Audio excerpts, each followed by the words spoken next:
tem essa percepção que os lobbies estrangeiros de pessoas influentes lá, hoje em dia, tem muita, talvez uma influência que não deveria ter em como as coisas funcionam aqui no Brasil?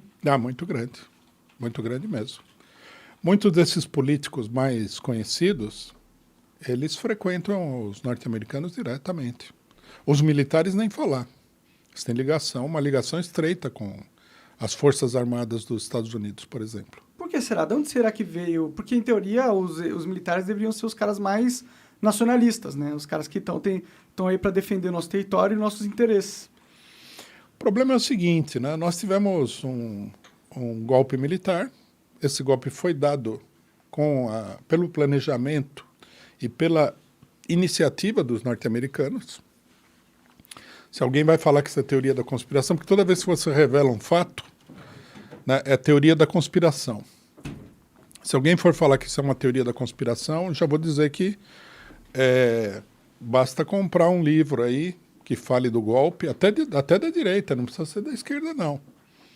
Eu compro essa sua ideia, sabia? Eu sei que não é só sua, mas ideia, porque existia um cenário geopolítico do comunismo versus o capitalismo, né? Exatamente. E eu acho que os americanos, eles proponentes do capitalismo, eles tinham medo que o Brasil fosse para o lado mais comunista. E eles queriam assegurar que isso não acontecesse e talvez eles pensaram em seduzir o exército, que é quem controla a força, para garantir que algo assim não aconteceria. Eu li as memórias, que tem aí em tudo quanto é livraria, é um livro bem acessível, do general Vernon Walters, que é o homem que coordenou o golpe de Estado no Brasil. E ele fala abertamente nesse livro o seguinte: nós não podíamos permitir que aparecesse uma nova China na América. Uhum. Ele fala abertamente, e daí ele conta, ele era amigo do Castelo Branco, desses militares, tudo.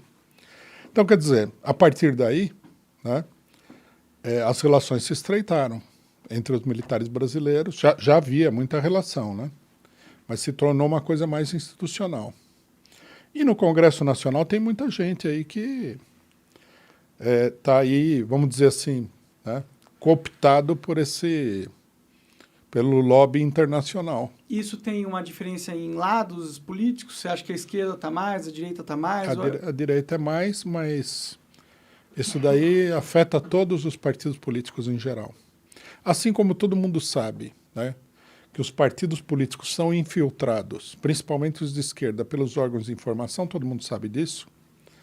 Eles também são infiltrados, né, através de lobbies, de compromissos, de gente que recebe favores de empresas internacionais, que vai ser diretor de empresas internacionais. Por exemplo, na ditadura, o cidadão saía do governo e ia ser presidente de uma empresa multinacional. Uhum. Para o general Golbery do Couto Silva, a famosa figura da ditadura, foi presidente da Dow Chemical, norte-americana. Ou seja, existia um laço político estreito. Ali, muito né? estreito. E quando você diz que a esquerda é um pouco cooptada pelo lobby de comunicação, o que necessariamente você quer dizer com isso? Bom, logicamente que a comunicação é um setor poderoso da política. Não há dúvida. Imagina uma Rede Globo. Todo mundo vai pedir o favor desse pessoal. Ninguém vai querer se dar mal com ele. Claro, elas podem queimar sua reputação num piscar de olhos. Podiam, pelo menos. Pode acabar com você, na realidade, como político. Sim. Né? Você dá um passo em falso aí, uma coisa que para outras pessoas não teria importância nenhuma, e eles fazem uma campanha enorme e acabam com você. Então, logicamente que tem muita gente cuja opção, o que é? Vou chegar num acordo com esse pessoal, vou me entender com eles, vou me dar bem. E isso daí é uma coisa muito marcante. E depois tem o seguinte também, né? Nós denunciamos várias vezes isso, assim como a direita, a esquerda está dominada aí por organizações internacionais que financiam a atividade da esquerda. Na direita você vai encontrar aí, por exemplo, o Instituto Mises, com amplas ligações internacionais. Uhum. Conversei com o dono deles, inclusive, esses dias aí. Que acho que nem esconde que ele tem relação com os norte-americanos, tudo. Eu acho que não. Na esquerda o mesmo fenômeno está acontecendo, porque organizações como a Fundação Ford, né, a Global Americans, a Open Society do George Soros financia uma parte da esquerda. Ninguém vai... Aí o pessoal fala, não, mas isso aí não quer dizer nada e tal. Veja, ninguém vai financiar ninguém de graça. Não é assim como funciona. O George Soros é difícil conseguir dinheiro, viu? É difícil. E ninguém faz filantropia na política também, né? Sim. Já não faz filantropia normalmente. O cidadão distribui comida aí, você vê que ele está esperando aí um resultado político. Imagine financiando diretamente a atividade política. É um problema. O país está todo... O Brasil... queria fazer uma consideração geral, se você me permite. O brasileiro ele não entende, acho que eu falei um pouco disso da última vez que nós conversamos aqui. O brasileiro não entende a importância do país. Veja bem, todos os economistas internacionais eles falam o seguinte, a economia mundial ela está baseada nos chamados países emergentes, que são os países pobres. Tá baseada neles como exatamente? Eles é que fazem com que a economia ande e as empresas tenham lucro. De que forma? É simples. Veja o caso brasileiro, por exemplo. O Bolsonaro está para privatizar a Eletrobras. Primeira parte do ganho. E veja só o tamanho desse ganho. A Eletrobras, eu fiz um cálculo por cima, algum economista aí pode fazer um cálculo melhor, mais detalhado. Nós mesmos vamos acabar fazendo isso. A Eletrobras vale mais de R$1 trilhão. Caralho! É uma empresa muito importante. Dentro da Eletrobras você tem, além de várias empresas importantes, são 7, 8 empresas. É um conglomerado de empresas. Você tem a Itaipu Binacional. Itaipu Binacional é a maior geradora de energia elétrica do mundo. Caralho, não sabia disso. Do mundo.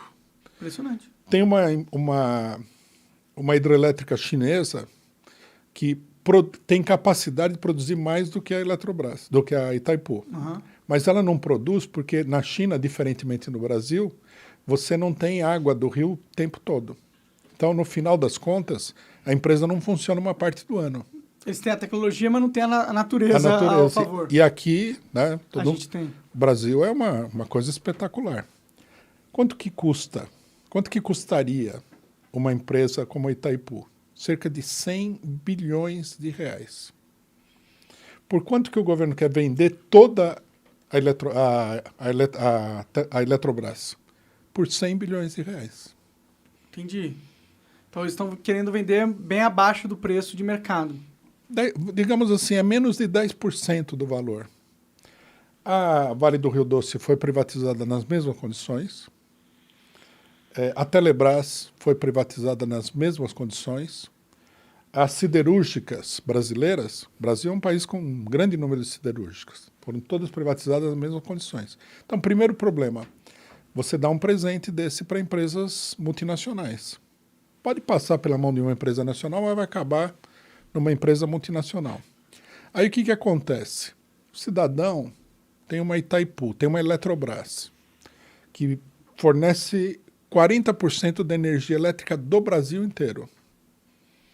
Você imagina o lucro disso daí? A energia elétrica no Brasil é cobrada em dólar. Se o dólar sobe, sobe a tarifa de energia elétrica. Né? Todo mundo sabe que está pagando o olho da cara para acender uma luz em casa. Tá mesmo? Tá caro? Tá caríssimo, é porque está tudo cobrado em dólar.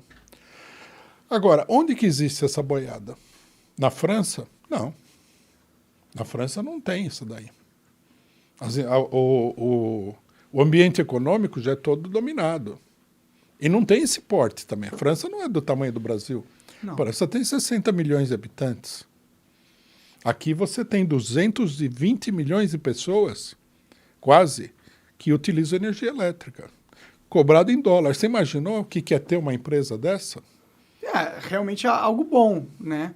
Mas o meu lado liberal da coisa fala que, tipo, vender por menos eu acho uma furada, né? Mas se eles vendessem pelo valor que ela vale no mercado... Bom, mas aí ninguém compraria, né? Por que não, exatamente? Porque não tem dinheiro para comprar. Quem que tem R$1 trilhão? Sei lá, deve ter R$1 trilhão é muita grana. Não sei nem se fundos bilionários... São especuladores. O especulador vai fazer um negócio desse. Comprar uma empresa por R$1 trilhão. Pode crer. Até porque o cenário político brasileiro traz muita insegurança, né? Tudo bem, você fala do liberalismo econômico, né? Mas isso daí não é liberalismo econômico. Isso daí é uma operação criminosa. Você vender um ativo por menos para alguém, você entregar parte da riqueza da população para os outros. Exatamente. Você entrega a empresa, um mercado cativo, porque o que nós vamos, em São Paulo é a Enel. O que nós vamos fazer? Procurar outra empresa? Você é obrigado a comprar da Enel.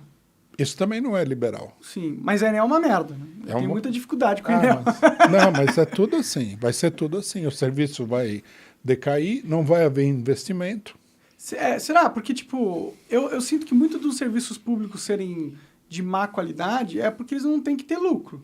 E eles têm um monopólio. Não, eles têm um lucro fantástico. Mas eles não são obrigados a ter, entendeu? Porque eles não vão falir. A Enel não vai falir nunca. Não, a Enel é espanhola. É espanhola? É uma empresa espanhola. Então eu tô falando merda aqui.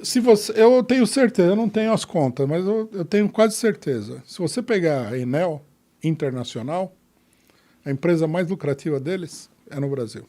Pode crer. Essa é a importância dos países emergentes. Aqui se ganha dinheiro com muita facilidade, porque você tem governos, né, e políticos e homens públicos que estão a serviço desse pessoal. Entendi. É difícil, né? Mas o maior problema aí nesse caso, para mim, parece um monopólio, né? Tivesse mais pessoas podendo entrar nesse mercado e fornecer energia para os outros, talvez rolasse uma diminuição dos preços. Talvez. Talvez não, porque se você tem várias pessoas no mercado muito importante, eles formam um oligopólio. Sim. Teriam que ter leis, né? Que eu acho que é esse o papel do Estado de verdade. Não necessariamente produzir as coisas realmente ele, mas regular o mercado para que ele não tenha distorções. Vou te falar uma coisa. Você acaba de assistir um corte do Monarch Talks. Agradeço demais, mas se você quiser ver o vídeo na íntegra e acompanhar ao vivo todas as transmissões, você tem que ir lá no rumble.com/monarch para não perder nada. Segue a gente lá.